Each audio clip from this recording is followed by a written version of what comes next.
আর আমরা ঈশ্বরকে অনেক ধন্যবাদ দিই। আসুন আজকে যার জন্মদিন তার জন্য ধরে একবার হাততালি দিই। কার জন্মদিন আজকে? প্রভু যীশু খ্রিস্টের জন্মদিন, তাই না? রাজা রাজা প্রভুর জন্মদিন। তাহলে তার জন্মদিন সেলিব্রেট করার জন্য আজকে সারা পৃথিবীর লোকরা আনন্দ করছে। যদি আপনি কালকে রাত্রিবেলায় যদি পার্ক স্ট্রিট যেতেন, অনেকে বলছে পার্ক স্ট্রিটেই যিশু জন্মেছে। ঠিক আছে, বলছে যিশুর জন্ম পার্ক স্ট্রিটেই হয়েছে। ঠিক আছে, কেননা এত লোক, যেখানে লোক মানে ভর্তি, চারিদিকে শুধু গিজগিজ করছে লোক পার্ক স্ট্রিট থেকে। কেউ বলে মনে হচ্ছে যিশু মনে হয় ওখানেই আবার এসছে। সেন্ট পলস ক্যাথিড্রাল থেকে শুরু করে ইভেন সারা বিশ্বে যিশুর জন্মদিন খুব ধুমধাম করে পালন হচ্ছে। আর আজকে দেখা যাচ্ছে যে সারা পৃথিবীর কাছে যিশুর জন্মদিনটা কিন্তু একটা উৎসব হয়ে দাঁড়িয়েছে, না? একটা উৎসব, একটা সেলিব্রেশন হয়ে দাঁড়িয়েছে, যেখানে অনেক আনন্দের মধ্যে বিভিন্ন ডিপার্টমেন্ট থাকে। কেউ সেই আনন্দ মদ খেয়ে সেলিব্রেট করে, কেউ সেই আনন্দ আবার বিভিন্ন জায়গায় ক্রিসমাসে ঘুরতে গিয়ে সেলিব্রেট করে, যে সেদিন আমরা ঘুরতে যাবো। কেউ আবার ঘরে বিভিন্ন কেক বানিয়ে, কেউ লাইট জ্বালিয়ে বিভিন্ন ভাবে এই জন্মদিনকে সেলিব্রেট করে। কিন্তু আজ দেখা যাচ্ছে যে মানুষ এই সেলিব্রেশন করতে, আনন্দ করতে গিয়ে যেন বড়দিনের আসল গুরুত্বটাকে হারিয়ে ফেলেছে। তো আজ আমরা বড়দিনের আসল গুরুত্বটাকে খুব সিম্পল ভাবে বোঝার চেষ্টা করব যে কেন আমরা বড়দিনকে পালন করি। মনে রাখবেন, যীশু খ্রিস্ট কোনো মন্দিরে জন্মায়নি, যীশু খ্রিস্ট কোনো গির্জাঘরে জন্মায়নি, যীশু খ্রিস্ট গুরুদুয়ারাতে জন্মায়নি, যীশু খ্রিস্ট কোনো সিনাগগে জন্মায়নি, যীশু খ্রিস্ট কোনো জেরুসালেম টেম্পলে জন্মায়নি।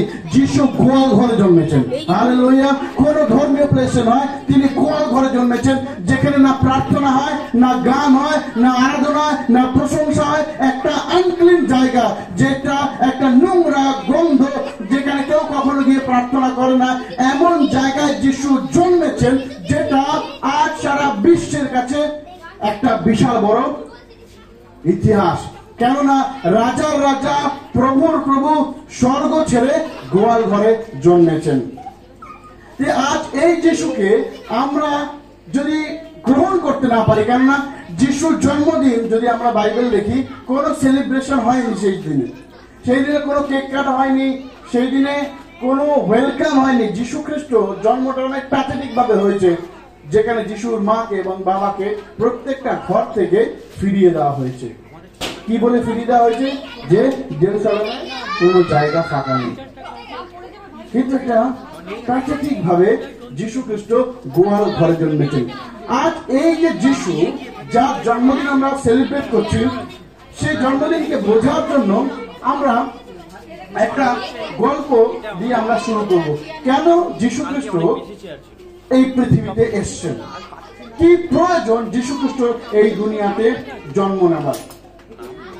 যদি আপনারা বাইবেল খুব ভালো করে পড়ে দেখেন, ঈশ্বর তার সব থেকে উত্তম সৃষ্টি মানুষ। একটা ভার্স আমি আপনাদেরকে পড়তে বলি, কলসীয়। কেউ একটুখানি কলসীয় খুলি, বেশি কোনো আজকে সময় নয়, কিন্তু কিছু গুরুত্বপূর্ণ। কলসীয় তার 1 অধ্যায়, কলসীয় তার 1 অধ্যায় আমরা পড়ব হচ্ছে 13 থেকে 13-14, এই দুটো যে পাবো সে পড়ি।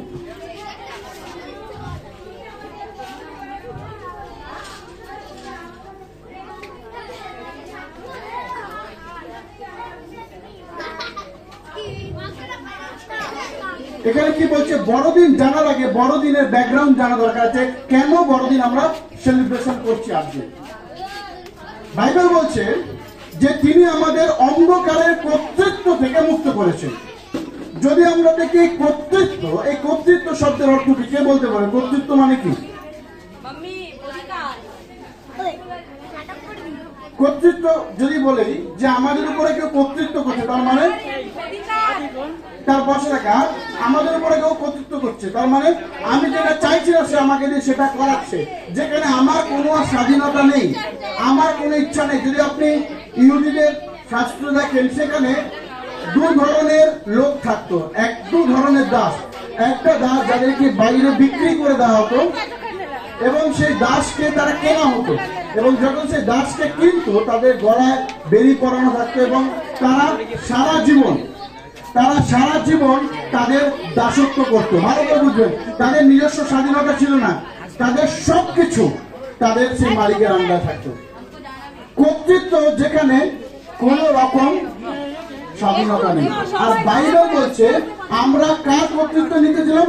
অন্ধকারের কর্তৃত্বে। কেনই অন্ধকারে কর্তৃত্ব ছিলাম? কিভাবে অন্ধকারে কর্তৃত্ব আসলো? যদি আপনারা সৃষ্টিকে ভালো করে দেখেন, ঈশ্বর তিনি একমাত্র মানুষকে নিজের মতন করে তৈরি করেছেন। হালেলুয়া। ঈশ্বর তৈরি করেছিলেন মানুষকে নিজের মতন করে। আদি পুস্তক তার 1 অধ্যায় 26 পদ লেখা আছে, পরে ঈশ্বর আপনার প্রতিমূর্তিতে আপনার সাদৃশ্যে মানুষকে তৈরি করলেন। ঈশ্বর কিভাবে মানুষকে তৈরি করলেন? আপনার প্রতিমূর্তিতে এবং আপনার সাদৃশ্যে। ঈশ্বরের প্রতিমূর্তি বানর নয়, ঈশ্বরের প্রতিমূর্তি স্বর্গদূত নয়, ঈশ্বরের প্রতিমূর্তি কোনো কিছু নয়, কিন্তু একমাত্র ঈশ্বরের প্রতিমূর্তি আমরা, ইমেজ অফ গড। এবং প্রতিমূর্তি শব্দের অর্থ কিন্তু আমাদের মতন ঈশ্বরের যে হাত পা কিডনি এরকম নয়। প্রতিমূর্তি মানে তার মতন আমাদের কোয়ালিটি আছে, তার মতন। আর যদি এটাকে আমরা বোঝার চেষ্টা করি যে কেন আজ আমাদের জীবনে বড়দিন প্রয়োজন, কেন আজকে আমরা বড়দিনকে সেলিব্রেশন করছি, কি ঘটেছিল যেই জন্য বড়দিনকে পালন করতে হচ্ছে? ঈশ্বর সারা বিশ্ব ব্রহ্মাণ্ডকে তার বাক্যের দ্বারা সৃষ্টি করেছেন। যখন এই বিশ্ব ব্রহ্মাণ্ডে কিচ্ছু ছিল না, ঈশ্বর বলেছেন আলো হোক, আর আলো হয়ে গেছে। ঈশ্বর বলেছেন গাছপালা হোক, গাছপালা হয়ে গেছে। ঈশ্বর বলেছেন সমুদ্র হোক, হয়ে গেছে। কিন্তু ঈশ্বর মানুষকে বলেনি যে মানুষ হোক, হয়ে গেছে। একমাত্র মানুষকে তিনি নিজের হাত দিয়ে তৈরি করেছেন। হালেলুয়া। আর কাউকে ঈশ্বর হাত দিয়ে বানায়নি, একমাত্র মানুষকে নিজের হাত দিয়ে নিজের প্রতিমূর্তিতে বানিয়েছেন। মানুষের বেলায় তিনি বলেননি হয়ে যায়, সৃষ্টির সবকিছু বেলায় বলেছে। আর এই ঈশ্বর যখন তিনি মানুষকে তৈরি করেছেন নিজের প্রতিমূর্তিতে, তাকে কর্তৃত্ব দিলেন কিসের উপরে?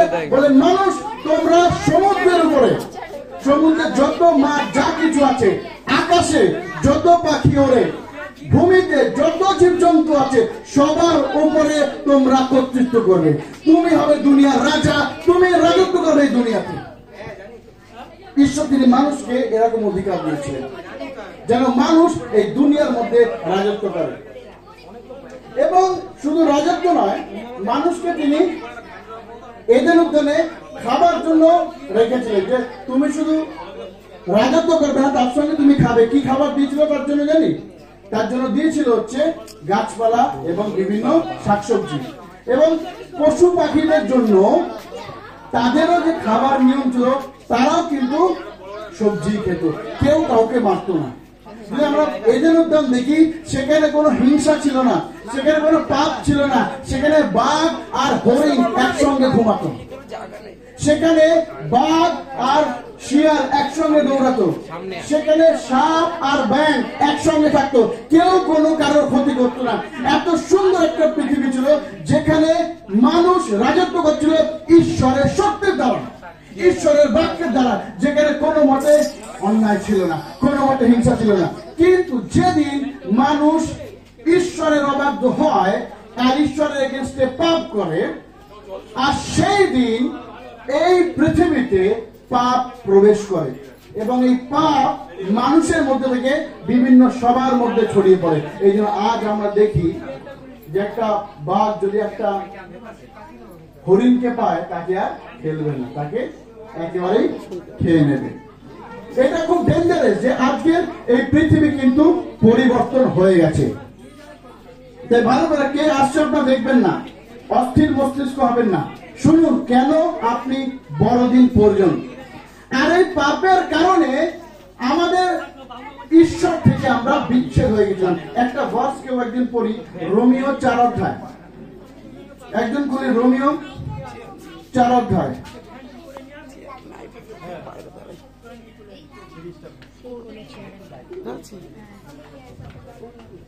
আর রোমিও 4 অধ্যায় আমরা পড়বো, সরি 5 অধ্যায় 5 অধ্যায় আমরা পড়ব 12 পদটা, যে কয়েকদিন পড়ি।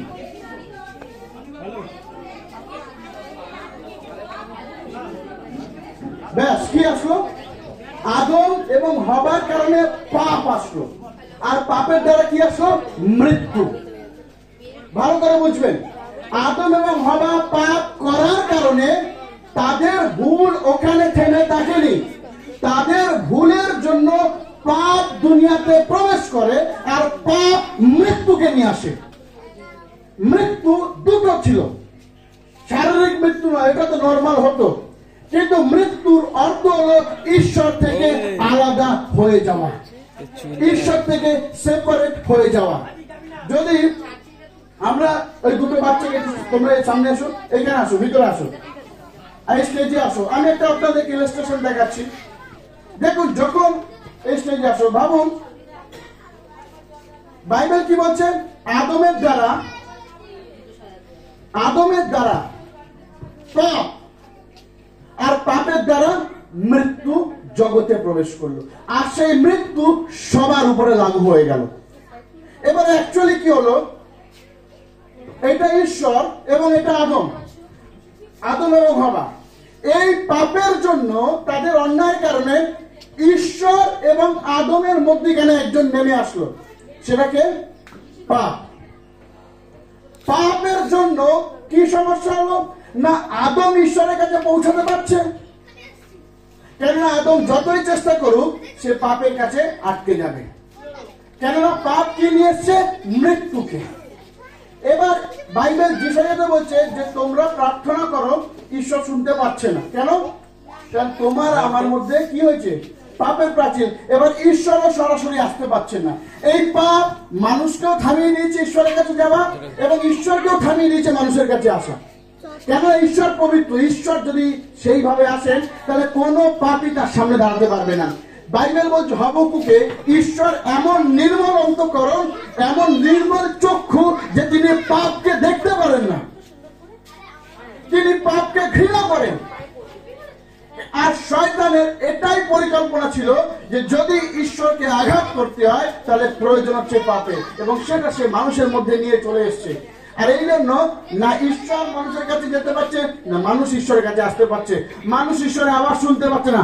পাপ একটা দেওয়াল তুলে দিয়েছিল, কেননা পাপ কি নিয়ে এসছে? মৃত্যু। এবং এই মৃত্যুটা, প্রথম মৃত্যুর অর্থ হলো সেপারেশন বা বিচ্ছেদ, ঈশ্বর থেকে আলাদা হয়ে যাওয়া। মৃত্যুর দ্বিতীয় অর্থ হলো অনন্ত বিচার, যেখানে মানুষ অনন্তকালের জন্য নরকে চলে যাবে। তার মানে তার উপরে দুটো মৃত্যু রাজত্ব করছিল, একটা বিচ্ছেদ পৃথিবীতে, আর একটা বিচ্ছেদ চিরকালের জন্য। আর এই জন্য ঈশ্বর, আপনি একটু ভালো করে ভাবুন, ঈশ্বর সবকিছু তিনি বলেছেন আর হয়ে গেছে, তাই না? তিনি বলেছেন, হয়ে গেছে। সূর্যকে বলেছেন, তৈরিও হয়ে গেছে। জলকে বলেছেন, তৈরিও হয়ে গেছে। মাটিকে বলেছেন, তৈরিও হয়ে গেছে। যে ঈশ্বর সবকিছু করতে পারলো, সেই ঈশ্বর এই পাপ থেকে ক্ষমা দেওয়ার জন্য তিনি স্বর্গ থেকে বলতে পারতো, হয়ে যাও, ক্ষমা হয়ে যাও, হয়ে গেল। কিন্তু অ্যাকচুয়ালি নয়। ভালো করে বোঝার চেষ্টা করি, যে ঈশ্বর সারা বিশ্ব ব্রহ্মাণ্ড তৈরি করেছে তাকে আসতে হলো। এটা এতটা ইম্পর্টেন্ট একটা কাজ যে ঈশ্বরকে স্বয়ং আসতে হলো। এখানে সৃষ্টির সময় ঈশ্বরকে আসতে হয়নি, ঈশ্বর বলেছেন, হয়ে গেছে। কাউকে সুস্থ করার জন্য ঈশ্বরকে আসতে হয়নি, ঈশ্বর বলেন, হয়ে যায়। কিন্তু পাপ থেকে উদ্ধার দেওয়ার জন্য ঈশ্বরকে স্বয়ং এই পৃথিবীতে জন্ম নিতে হলো। কেননা ঈশ্বরের সব থেকে প্রিয় যে জিনিস, মানুষ ঈশ্বর থেকে দূরে ছিল। তিনি তার সৃষ্টি, আপনি পড়ে দেখবেন, তিনি যেটা বলেন সেটাই হয়। বাইবেল বলছে তার প্রতিরোধ করার মতন কেউ নেই, কিন্তু একমাত্র পরিত্রাণ দেওয়ার জন্য ঈশ্বরকে এই পৃথিবীতে আসার প্রয়োজন ছিল, যেটা স্বর্গে বসে হতো না। স্বর্গে বসে যেটা হতো না, সেই কারণে ঈশ্বরকে আসতে হলে। এবং এইখানে কি বলছে? পাপ কি নিয়ে আসলো? মৃত্যু কি নিয়ে আসলো। এবার এইখানে এই যে বিচ্ছেদটা অ্যাকচুয়ালি হলো, এই যে বিচ্ছেদটা হলো, এই বিচ্ছেদের মধ্যখানে দরকার ছিল এমন একজনকে যে তাকে ঈশ্বরের সঙ্গে আবার মিলিয়ে দিতে পারবে।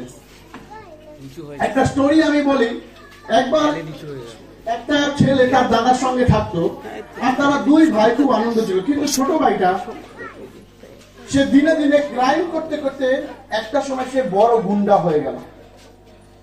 একবার সে কার সঙ্গে মারপিট করে তাকে চাকু দিয়ে মেরে পালিয়ে এসছে, এবং যখন তাকে চাকু দিয়ে মেরে পালিয়ে এসছে সে দৌড়ে গিয়ে দাদাকে বলছে, দাদা তাদের দরজা খোল। বলছে কি হয়েছে?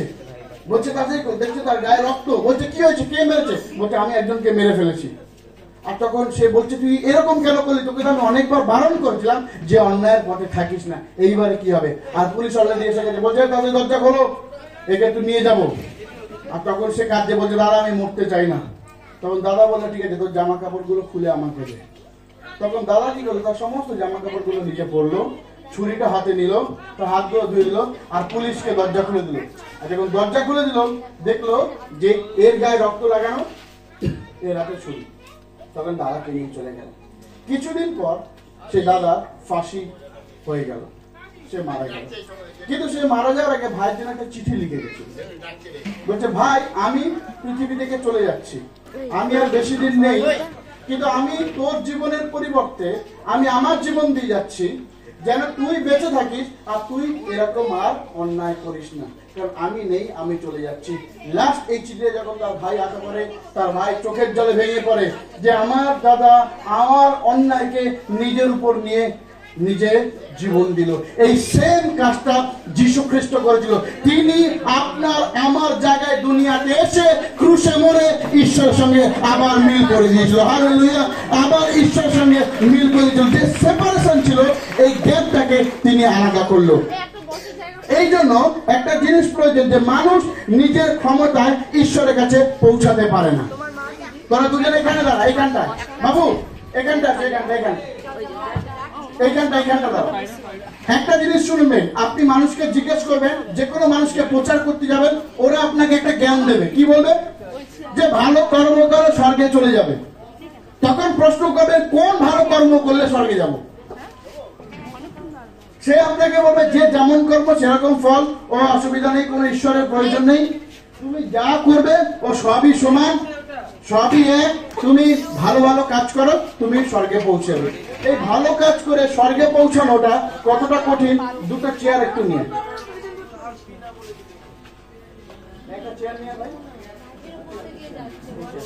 দেখুন ভালো কাজ করে স্বর্গে যাওয়া কতটা কঠিন। এইটা আমি একটা জাস্ট আপনাকে বুঝাচ্ছি, যারা যারা বলে যে আমরা ভালো কাজ করব আর আমরা স্বর্গে যাব।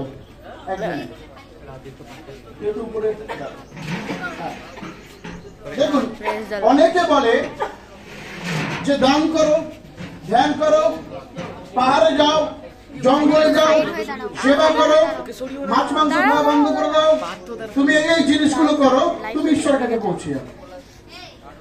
আর তুমি বহু যুগ ধরে তপস্যা করো, ঈশ্বরের কাছে পৌঁছে যাবে। এটা এতটাই কঠিন যে মানুষ যদি মনে করে আমি আমার ক্ষমতার দ্বারা ঈশ্বরের কাছে যাবো, তাহলে একটা জিনিস বলুন, আচ্ছা ভাই তুমি একটা কাজ করবে এখন, ঠিক আছে? তুমি আমার হাত ধরো আর আমাকে চেয়ারের উপরে তোলো। হ্যাঁ তোলো, চেষ্টা করো, আরো চেষ্টা করো, আরো। আচ্ছা কেউ আছে এখানে যে এইখানে দাঁড়িয়ে আমাকে তুলতে পারবে? কে আছে? সামনে আসি, দেখতে চাই। এখানে দাঁড়িয়ে আমাকে তুলতে হবে, এই চেয়ারে দাঁড়িয়ে। কেউ পারবে? মহেশ ভাই একটু চেষ্টা করো। ফেলতে পারবো, পুরো তোকে ফেলতে পারবো। তোমরা সবাই এসো। কেউ পারবে? আপনার কেউ পারবে? বোন পারবি? তুই? আমি পারবো। গৌরব পারবি? ছেড়ে দিলাম, উনি আগে হাত না দিয়ে দিতে হবে না, ঠিক আছে? রবিনের অনেক পাওয়ার, রবিনকে আমি দেখেছি বিশাল মানে শক্তি আমাদের থেকে বেশি। রবিন একটু চেষ্টা করবে এসে, হ্যাঁ একটু একবার আসো, একবার চেষ্টা করো, আগে থেকে আসো। কেন? কারণ এটা পসিবল নয় যে এখানে দাঁড়িয়ে চেষ্টা কর, অনেক চেষ্টা করছে তুলতে পারছে না। এটা ভালো করে বোঝার দরকার আছে। যারা যারা মনে করে আমি দান ধ্যান পয়সা মিলিয়ে লোক খাইয়ে মানুষ খাইয়ে মরার পরে হাজার কাজকর্ম করে ঈশ্বরের কাছে পৌঁছে যাবো, তারা হচ্ছে এরকম। যে কোনো মানুষের পক্ষে এটা পসিবল নয় যে সে যত ভালো কাজ করুক সে ঈশ্বরের কাছে পৌঁছাবে। কেননা ঈশ্বরের কাছে কোনো মানুষ ভালো কাজের দ্বারা পৌঁছাতে পারে না, ভালো কাজের দ্বারা ঈশ্বরের আশীর্বাদ পেতে পারে। আর এই কারণে যখন মানুষ নিজের প্রচেষ্টায় চেষ্টা করছে যে আমি ঈশ্বরকে পৌঁছাবো, আমি ঈশ্বরকে দেখবো, আমি স্বর্গরাজ্যে যাব, আমার পাপের ক্ষমা পাবো, আমি দান করবো, বলি দেবো, আমি শীতকালে গলে একদম ঠান্ডা জলে গিয়ে ডুব দেবো, আমি অনেকদিন না খেয়ে থাকবো, আমি অনেক টাকা দান করবো, আমি স্বর্গে চলে যাবো, ও ঈশ্বর দেখে কিভাবে আটকায়, তারা এরকম চেষ্টা করছে। কিন্তু যখন মানুষ তার কর্মের দ্বারা, ভালো করে শুনুন, তার ধর্মের দ্বারা, তার ভক্তির দ্বারা যখন মানুষ পারলো না পাপ থেকে মুক্ত হওয়ার জন্য, ঈশ্বর নেমে আসলো, আর সেই মানুষকে তিনি নিজে পাপ থেকে তাকে নামিয়ে দিলেন। হালেলুয়া! তিনি মানুষকে নিচে নামিয়ে নিলেন, যেখানে মানুষ তার প্রচেষ্টায় পারে না, ঈশ্বর কোলে করে। এই জন্য তো বলছেন যে হারানো মেষকে তিনি কোলে করে তুলে নিয়েছেন। হালেলুয়া! মানুষ তার নিজস্ব ক্ষমতার দ্বারা ঈশ্বরের কাছে পৌঁছাতে পারে না। এই জন্য দরকার ছিল হচ্ছে ঈশ্বরকে এই পৃথিবীতে আসা। কেননা মানুষ সে পাপে বন্দী। একটা জিনিস আমি আপনাকে বলি, কেন কোন মানুষ আমাদেরকে রক্ষা করতে পারে না?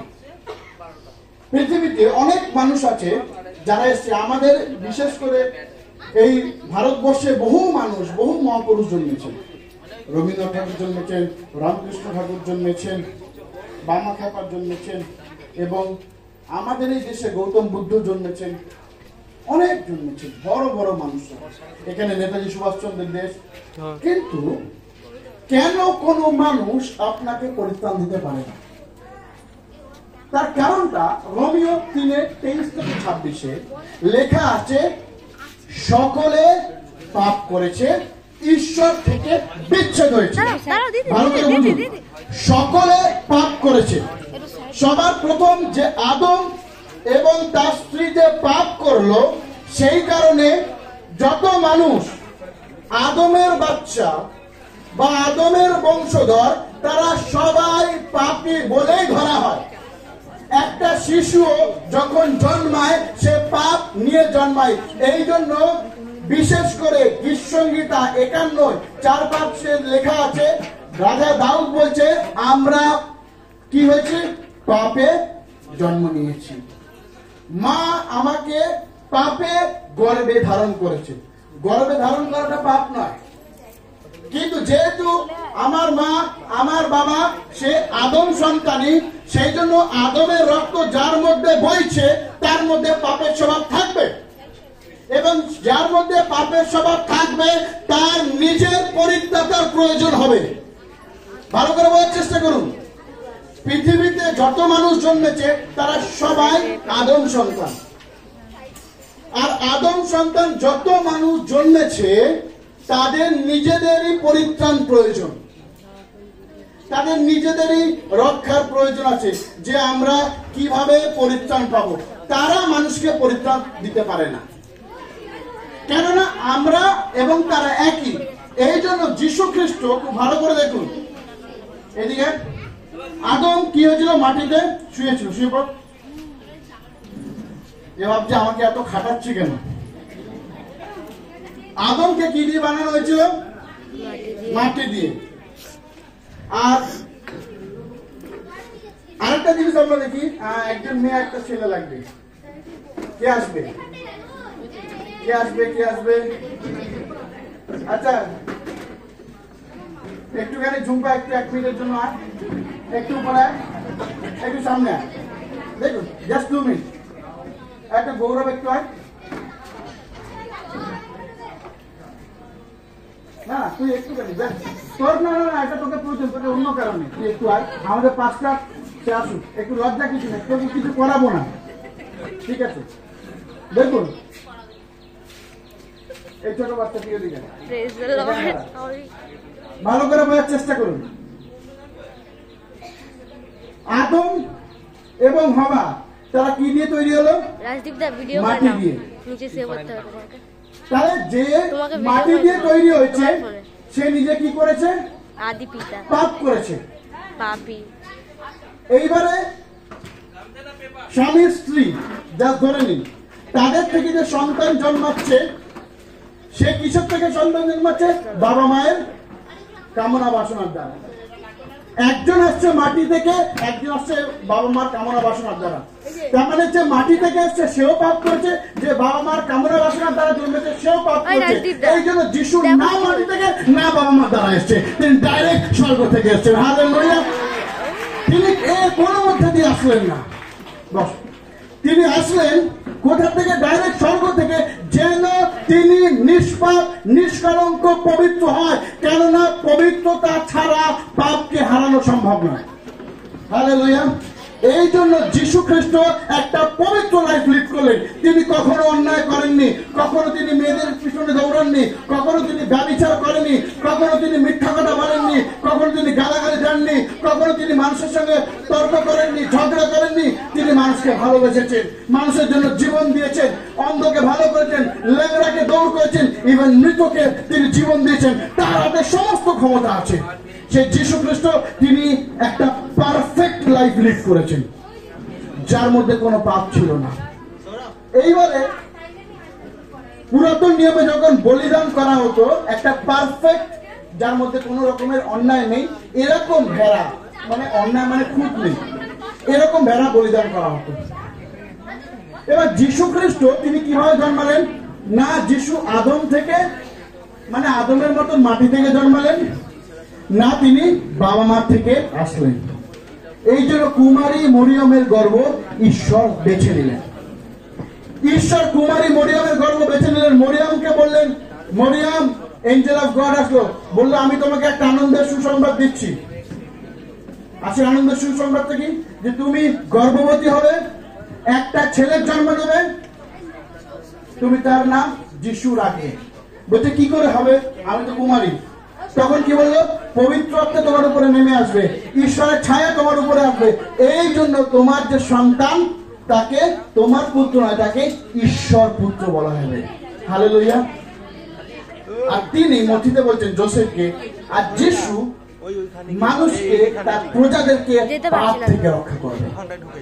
তো এমন একজন সেভিয়ারের জন্ম হলো যে পাপ থেকে রক্ষা করবে। কেন? যিশুর জন্ম হট করে হয়ে যায়নি।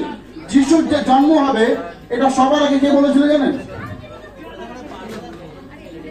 ঈশ্বর বলেছিল। একজন পড়ে দিই, আদি পুস্তক 3 অধ্যায় 15-16 সম্ভব। আদি পুস্তক 3 অধ্যায়। হ্যাঁ, একজন একটুখানি 15টা পড়ে দিই। 15। ও দাদা, এত ঘুরছো কেন यार? হ্যাঁ, এখানে কি বলছে? এখানে যিশুর জন্মের একটা প্রমিস করা হলো। কি লেখা আছে এখানে?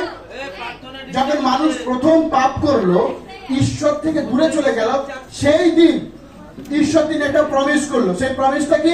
কাকে প্রতিজ্ঞা করলো? আমাদের জন্য। আর কাকে চ্যালেঞ্জ করলো? শয়তানকে। দেখুন এখানে লেখা আছে, সর্পের সঙ্গে কথা হচ্ছে। ঈশ্বর সর্পকে বললো, তুমি যে কাজ করছো এই জন্য তুমি অধিক অভিশাপগ্রস্ত, আর আমি তোমার আর নারীর মধ্যে কি জন্মাবো? শত্রুতা। ভালো করে বোঝার চেষ্টা করবো। কি বলছে? আমি তোমার ও নারীর মধ্যে শত্রুতা জন্মাবো। তোমার বংশ এবং নারীর বংশ শত্রু হবে। নারীর বংশ কারা? নারীর বংশ কারা? আমরা। আর তোমার বংশ শয়তানের বংশ। শয়তানের বংশ কারা? যারা এই পৃথিবীতে শয়তানকে অনুসরণ করে। বলছে দুটো গোষ্ঠী সর্বদা লড়াই থাকবে। এই জন্য দেখবে, আপনি যখন ঈশ্বরকে বিশ্বাস করবেন, আপনার ফ্যামিলির লোক আপনার এগেনস্ট হয়ে যাবে, আপনার পাড়ার লোক আপনার এগেনস্ট হয়ে যাবে। বলবে ওখানে পয়সা দেয়, ওখানে দেয়, ওখানে ঘর দেয়, ওখানে বাড়ি দেয়, ওখানে বিভিন্ন ভাবে আপনার এগেনস্টে। কেননা ওরা শয়তানের বংশ, ওরা আপনাকে ওইভাবেই চেষ্টা করে। কারণ যিশু কি বলে দিল? ঈশ্বর কি বলল? তোমার বংশ আর সাপের বংশের মধ্যে কি থাকবে?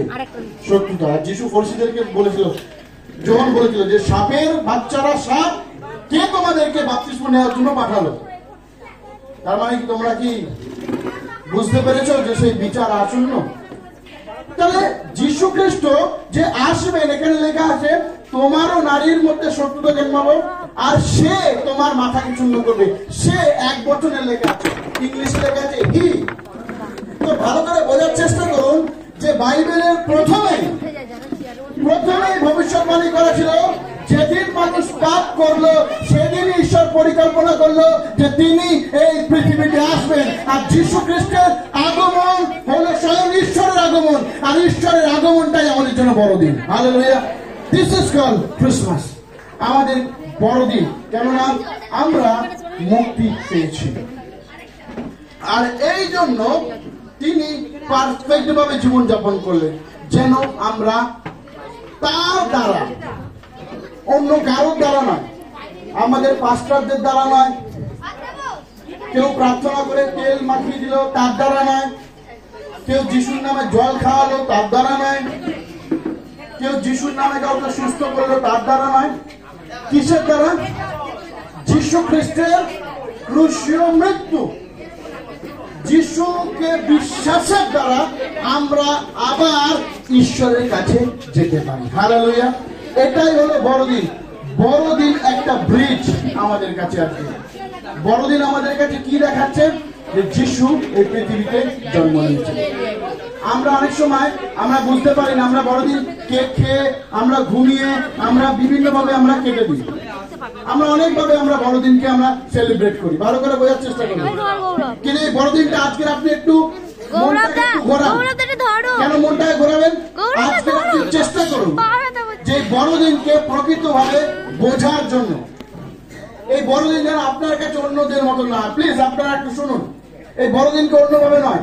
আজকে আমরা বড়দিনকে বোঝানোর চেষ্টা করি যে ঈশ্বর আমার জন্য জন্মেছে। হালেলুয়া। তাই আমাকেও তার জন্য কিছু করতে হবে। তাই শেষ করার আগে একটা মেসেজ যে স্বর্গদূতরা দিয়েছিল, যেটা আজকে আমাদের দায়িত্ব। যে স্বর্গদূতরা যে মেসেজটা দিয়েছিল সেটাকে আমরা সবাই খুলি। লুক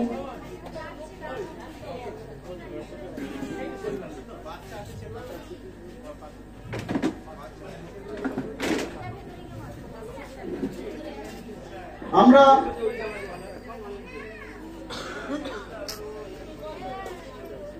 লুক তার 2 অধ্যায় 10, 11, 12 সামনে গিয়ে বস, সামনে যা, চলে যা।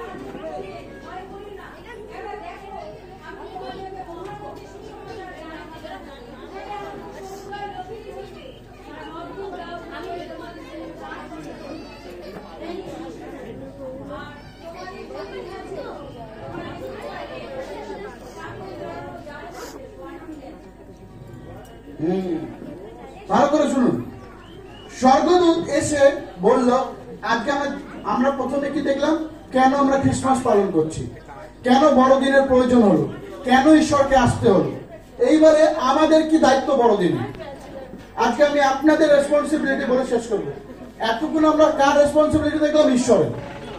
ঈশ্বরের কি দায়িত্ব ছিল, কেন আসতে হলো, আর তিনি কি করলেন। এবারে আমাদের কি দায়িত্ব বড়দিনে? স্বর্গদূতদের কি দায়িত্ব ছিল বড়দিনে? যিশুর জন্মটাকে মানুষের কাছে এসে বলা।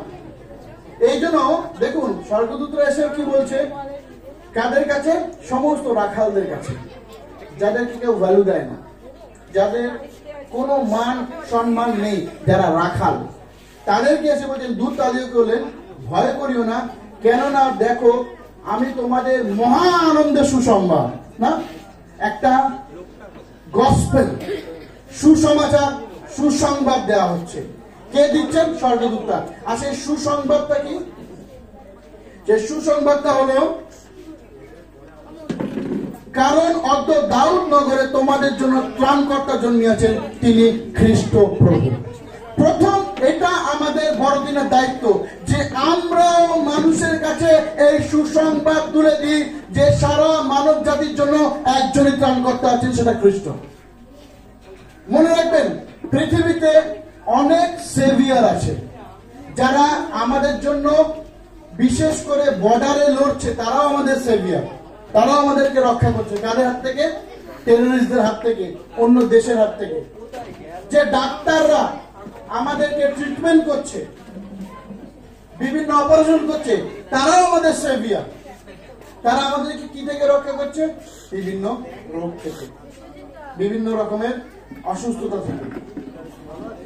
যারা আমাদেরকে, যখন আমাদের উপরে কোনো ক্রাইম হচ্ছে, আমরা শাস্তি পাবো, তখন যখন উকিল আমাদের জন্য দাঁড়িয়ে আমাদের হয়ে লড়ে আমাদেরকে ছাড়িয়ে আনছে, সেই শাস্তি যেন না পাই, তারাও আমাদের সেভিয়ার। তার মানে ডাক্তারও আমাদের সেভিয়ার, যে আমাদেরকে রোগ থেকে সুস্থ করছে। যারা বর্ডারে দাঁড়িয়ে আছে, আর্মিরা বা পুলিশরা, তারাও আমাদের সেভিয়ার। তারা আমাদের বিভিন্ন অন্যায় থেকে, বাইরে টেরোরিস্ট থেকে, অন্য দেশের হাত থেকে রক্ষা করছে। উকিলও আমাদের জন্য সেভিয়ার, যে আমাদের জন্য জজের সঙ্গে কথা বলে আমাদেরকে বের করে আনছে। কিন্তু এই তিনজন সেভিয়ারই আমাদেরকে পাপ থেকে মুক্ত করতে পারে না, না ডাক্তার, না প্রফেসর, না উকিল, না আর্মি। এই জন্য আরেকজন সেভিয়ারের দরকার ছিল, যিনি পাপ থেকে মুক্ত করবেন। তার নাম হচ্ছেন ইয়েশুয়া, যিশু, হালেলুয়া, যিনি পাপ থেকে আমাদেরকে মুক্ত করেছেন, আমাদের অন্যায় থেকে। এই পাপ থেকে কেউ নেই মুক্ত করা। জেনে রাখবেন, যিশু নামের অর্থই হলো মুক্তিদাতা বা ত্রাণকর্তা। আর এই জন্য লেখা আছে, তিনি তার প্রজাদেরকে পাপ থেকে রক্ষা করবেন। তাই আপনার উদ্দেশ্য আজকের কি এখানে আসা? গান বাজনা, নাচ, খাওয়া দাওয়া নয়। আপনার উদ্দেশ্য কি? এই যে মুক্তির বাণী শুনলেন, আপনিও একজনকে বলবেন। আর দেখুন, প্রথম জিনিস হচ্ছে এটা, আমাদের কাজ কি? এই সুসংবাদ মানুষকে জানানো। কিন্তু আপনি যদি আজকে প্রথম এখানে আসেন, নতুন হন, যে ভাই আমি তো যিশুর বিষয় জানি না, আমি কি করব, তাহলে আপনার কাজ কি হবে? দেখুন এখান থেকে পড়ছি, তিনি খ্রিস্টপ্রভু, আর তোমাদের জন্য ইহাই চিহ্ন হবে, তোমরা দেখিতে পাইবে একটি শিশু কাপড়ে জড়ানো, যাবপাত্রে শোয়ানো রহিয়াছে। স্বর্গদূত ওই রাখালদেরকে ইনস্ট্রাকশন দিলেন, তোমরা দাউদনগরে যাও, আর একটা শিশুকে দেখবে কিসে আছে? যাবপাত্রে। বা দাউদনগরকে এইটুকুনি জায়গা, এমনিতেই রাত্রিবেলা। তার মানে আমি যা চিন্তা করছি, পণ্ডিতদের বেলায় তো তারা ছিল, ওরা তো তারা দেখতে দেখতে চলে গেল, এই স্বর্গদূতরা উদয় হয়ে গেল, এই রাখালেরা কত বাড়ি থেকে দরজা রাখতেছিল, খুলুন করে দেখি আপনাদের গোয়াল ঘরটা, কত তারা খেয়েছে ভাবুন। জাস্ট চিন্তা করুন, এমনিতেই সেই রাত্রি এরকম ঝামেলা রাত্রি ছিল। কেন? এত লোক হয়েছিল ইসরায়েলে যে কাউকে থাকার জায়গা ছিল না। কেন? সবাই নাম লিখাতে এসেছিল, আগস্ট কৈশোরের আদেশ ছিল। যিশুরও জায়গা হয় না, যিশু জন্মেছে একটা গোয়াল ঘরে। আর সেই রাখালদেরকে বললো, তোমরা কি চিহ্ন দেখতে পাবে? কোনো ম্যাপ দেয়নি, বলেনি এখান থেকে গিয়ে 10টা বাড়ির পরে ওই বাড়িটা, বলছে দাউদনগরে যাও। ভালো করে শোনেন, দাউদনগর বিশাল বড়, ওই দাউদনগরে গিয়ে একটা গোয়াল ঘর খোঁজো, সেই গোয়াল ঘরে দেখবে যাবো পারতে, সেখানে যিশু শোয়ানো হচ্ছে। আপনার কি মনে হয় যে এত ইজি ছিল ওটা খোঁজা? কত গালাগালি তারা খেয়েছে, তাই না? মাঝ রাত্রে যখন লোককে উঠিয়েছে, যে একটু খুলুন দেখি, আর রাখাল ওদের দেখেই তো সব তারা করবে, তাই না? দেখুন, এই রাখালরা খুঁজতে খুঁজতে খুঁজতে খুঁজতে খুঁজতে খুঁজতে আসল মুক্তিদাতার কাছে পৌঁছে গেল। এই জন্য যদি আপনি খোঁজেন, আপনাকে আটকানোর ক্ষমতা কারণ নেই। এই জন্য মনের সাথে সাথ বলছে যে খোঁজো, তোমরা পাবে, খোঁজো, তোমরা পাবে। আজ আপনি যদি প্রথম ব্যক্তি হন, যে আজ যে আমি আজকে যিশুর কথা জানলাম, আমি আপনাকে বলবো খুঁজুন, আজকে থেকে খুঁজুন এই যিশু খ্রিস্টকে। আরো প্রার্থনা করুন, চার্চে আসুন, বাইবেলকে জানার চেষ্টা করুন। আপনি খুঁজতে খুঁজতে খুঁজতে খুঁজতে একদিন দেখবেন আপনি যিশুর কাছে পৌঁছে গেছেন। Hallelujah, hallelujah. যেভাবে মেষপালকেরা, কোনো লাইট নেই, কোনো গুগল ম্যাপ নেই, রাস্তায় কোনো ল্যাম্পপোস্ট নেই, পুরো অন্ধকার জেরুসালেম, সবাই রাত্রিবেলা ঘুমাচ্ছে, আর ওরা দৌড়ে দৌড়ে সেই স্বর্গদূতের আদেশে যে কোথায় আমাদের ত্রাণকর্তা জন্মেছে, আমরা খুঁজবই, আমরা খুঁজবই, তারা পেয়ে গেছে। আজ এখানে যদি কেউ বলে যে প্রভু আজ আমি ফার্স্ট টাইম এসেছি, আমি তোমাকে জানি না, বা আজকে যারা হয়তো ভিডিও দেখবেন ফিউচারে, যে আমি তোমাকে জানি না, আমি আপনাকে বলছি আপনার জন্য সুসংবাদ, যে যিশু অপেক্ষা করছে, আপনি আসুন তার কাছে। হালেলুয়া, তিনি এসে গেছেন, আপনি খোঁজেন, আপনি তাকে পাবেন। যিশু খ্রিস্ট সমগ্র মানব জাতির রক্ষাকর্তা। তাহলে এই যিশুকে, আমরা যারা যিশুকে জেনে গেছি, আমাদের কাজ কি হবে? অন্যকে সঠিক জায়গাটা জানানো। ওইখানে না, ওখানে প্রার্থনা যাও, জল তেল পাবে, ওখানে প্রার্থনায় যা অনেক কিছু উপকার হবে না, আসল উদ্ধারকর্তার কাছে নিয়ে এসো। কে যিশু, চিনিয়ে দাও যে এটাই। আর আপনি যদি বলেন যে আমি প্রথম ব্যক্তি, আমি যিশুকে জানি না, আপনার কাজ হবে ওইটা শুনে এবার খোঁজা। প্রার্থনা করুন আপনি, ঈশ্বর আপনার কাছে নিজেকে প্রকাশ করবে, তাই না? এখানে অনেক আছে যাদের কাছে ঈশ্বর নিজেকে প্রকাশ করেছে। কেউ আছে এখানে যাদের কাছে ঈশ্বর নিজেকে প্রকাশ করেছে? কেউ হাত তুলি। আমি নিজেও আছি। আমি শুধু লোকের কথাতে নয়, ঈশ্বর আমার মধ্যে সেই জিনিসটাকে প্রকাশ করে দিয়েছে। তো আসুন আজ আমরা খুঁজি এই বড়দিনের আসল মানে কি, তাই না? মেষপালকেরা তারা কেক, তারা প্রোগ্রাম, তারা স্টোরি কিছু খোঁজেনি, তারা শুধু খুঁজেছিল তাদের রাজাকে। আসুন আজ আমরা যারা পেয়ে গেছি, তারা অন্যদেরকে সাহায্য করি, যারা খুঁজছে তাদেরকে যেন তার সঙ্গে পরিচয় করতে পারে। আর যারা খুঁজছে তারা খুঁজতে থাকুন, পেয়ে যাবেন। আসুন আমরা প্রার্থনা করি।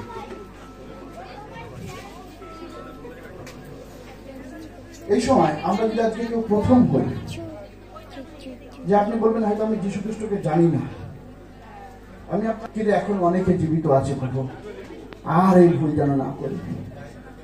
আর কেউ যদি না থাকে যে প্রভু আমি তো তোমাকে জানি না, আজকে আমাকে কেউ ইনভাইট করেছে, আমি চার্চে এসেছি, বাট আমি তোমাকে জানতে চাই। আমি আপনাকে উভয় পক্ষকেই বলবো আপনারা উঠে যান।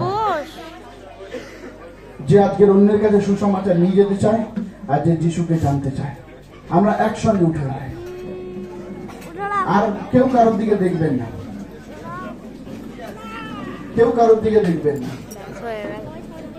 হালেলুয়া, ও হালেলুয়া, ও হালেলুয়া, থ্যাংক ইউ জিসাস। যারা পিছনে আছেন, যারা বাইরে আছেন, যারা হয়তো ঘরের ভিতর থেকে শুনছেন, এটা আপনার জন্য আজকে সুযোগ। আজ আপনার জন্য এক ত্রাণকর্তা জন্মেছে, এই সংবাদ দেয়া হয়েছিল। কিন্তু আপনাদের জন্য এক সুসংবাদ কি, আপনাদের জন্য সে ত্রাণকর্তা অলরেডি জন্মে গেছে। তিনি অলরেডি মারাও গেছেন, তিনি অলরেডি পুনরুত্থান হয়েছে, তিনি অলরেডি অপেক্ষা করছেন আবার আসবেন। আপনি যদি আজকে প্রথম ব্যক্তি হন, যে আপনি যদি আজকে নতুন হন, যে যিশু আমি তো তোমাকে জানি না, তাহলে যখন আপনি চোখ বন্ধ করে আছেন, হয়তো বলেন যিশু আমি তোমার বিষয়ে 4-5 দিন শুনেছি, ভাই 1-2 মাস আসছি, আমি ভালো করে জানি না। আজ আপনার সময় খোঁজা। দেখুন ওই রাখালগুলো কিভাবে যিশুকে খুঁজে বের করে। প্রভু আমি তোমাকে চাই। যারা আজকে নতুন আছে, যারা যিশুকে জানেন না ভালো করে, তারা আজকে বলেন প্রভু আমি তোমাকে চাই, প্রভু আজকে তোমাকে চাই। আপনি আজকে নতুন ব্যক্তি হন, প্রভুর কাছে হাত তুলুন যে প্রভু এই যে আমার হাত, প্রভু আমি চাই তোমাকে। আপনি হাতটা খুলে দিন সামনের দিকে।